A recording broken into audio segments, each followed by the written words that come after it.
Welcome back, ladies and gents. So today we're going to be talking about the tacho card, the tacho system, and more specifically manual entry. If you're new to the channel and you like HGV content, or you're thinking about becoming a HGV driver and you want to know certain things, tips, tricks, all of that good stuff, check out some of my other content. All right, there should be loads of useful things for you, including this video on how to actually use your tacho card and the tacho system. Today's video is going to be about manual entries. What is a manual entry, how to do them, and more specifically towards the end of the videos, my pros and cons and things that you 1,000,000% don't want to do and 1,000,000% should do. And those two things are going to be very important. But for now, what is a tacho card? So it's this bad boy here, and this is responsible for going on the trucks, and the tacho system is responsible for making sure that HGV drivers in the UK have enough breaks, enough rest, and don't go over their driver's hours. However, saying that, manual entries are what we utilize to fill the gaps when this card is not in its slot. So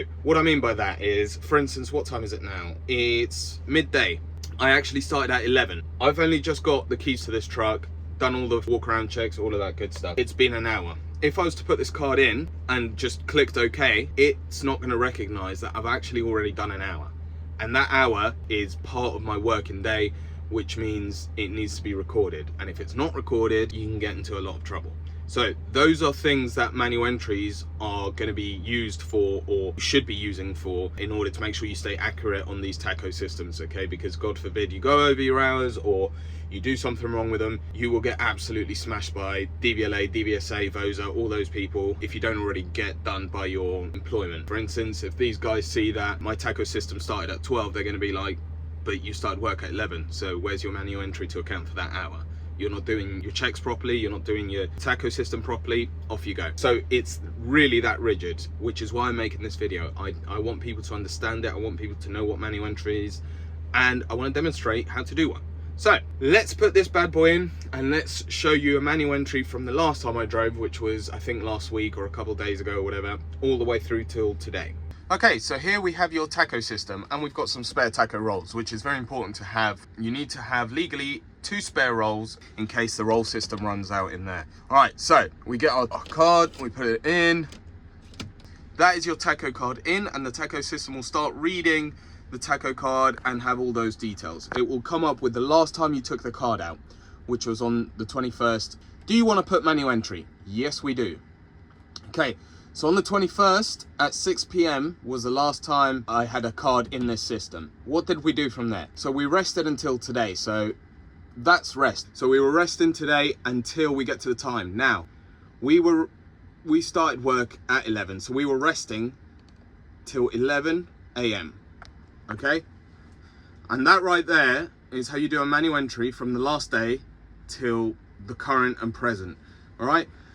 So from now, what we want to do is fill in the gap, because it's now 12. Okay, so what we'll be doing from 11, okay, 11 till 12, we were working. Okay, so we're going to put work, click OK for this country, confirm manual entry, yes.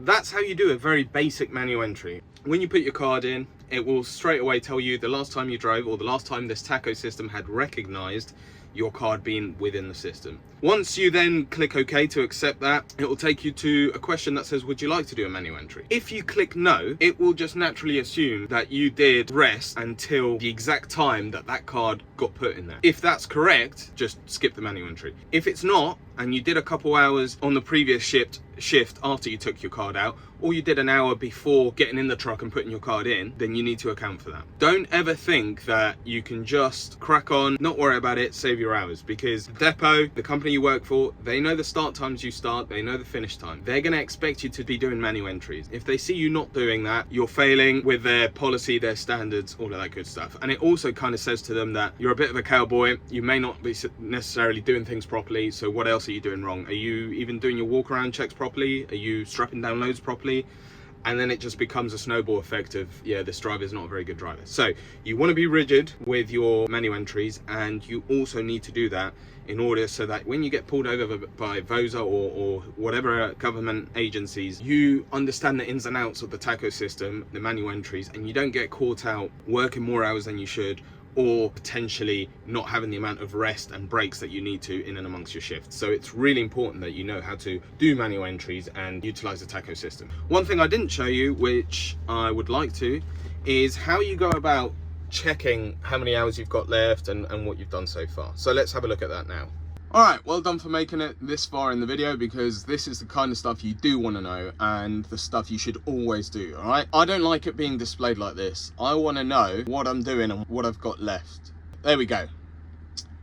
Is it that one? Cool, there we go. This is my current hours. So I've done an hour and 10 minutes of work. Having it displayed like this helps me understand what I've done thus far. For instance, if I was to drive half an hour and then the other 40 of this would be there.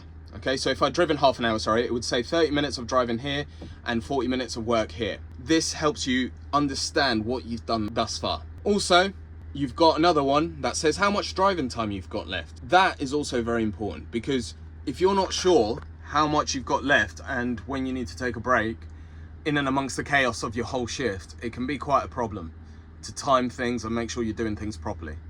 What you need to do is get it to that point, like I said, where you're able to actually have a look at, in real time, the recording of the tacho, and make sure that you are aware that you've done X, Y, and Z of driving or working, and that way it helps you keep tabs of what you need to do in order to reset your hours. For instance, it says I can drive for another 4 hours and a half on there because I've not driven yet. If I drove 10 minutes in the yard and then parked up, it would only let me drive 4 hours and 20, and it would go down and then down. And when it gets close to maybe 1 hour left, I might think about taking a break. So it's very important to make sure that you guys understand how to best keep track of your hours and how to best plan your breaks and stuff like that, because I'm telling you now, in and amongst a crazy chaotic shift of multi-drop or whatever you're doing, you're going to be focused on getting places, your load, all of this stuff, and then thinking about when to take your breaks in order to make sure you're not getting any sort of issues with the tacho system, and which you can get fined for and stuff like that. So yeah, you need to make sure that that's rigid and you understand things. And the best way to keep tabs of that is, instead of overloading you, is let the machine tell you how long you've done. And all you need to know is, oh, I've only got an hour of driving left, or oh, I've got 2 hours left of driving. Let me take a 30-minute break.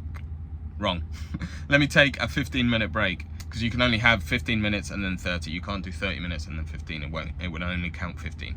Hopefully everyone got something out of that and you were able to understand manual entries and how to do them. If you would like a more in-depth version of this, where I do quite a few manual entries, okay, for instance, catching up from quite a few previous shifts all the way through to the morning, all the way through to then starting, I can perhaps do that. But that should have really given you the basic basis on how to do a manual entry and why.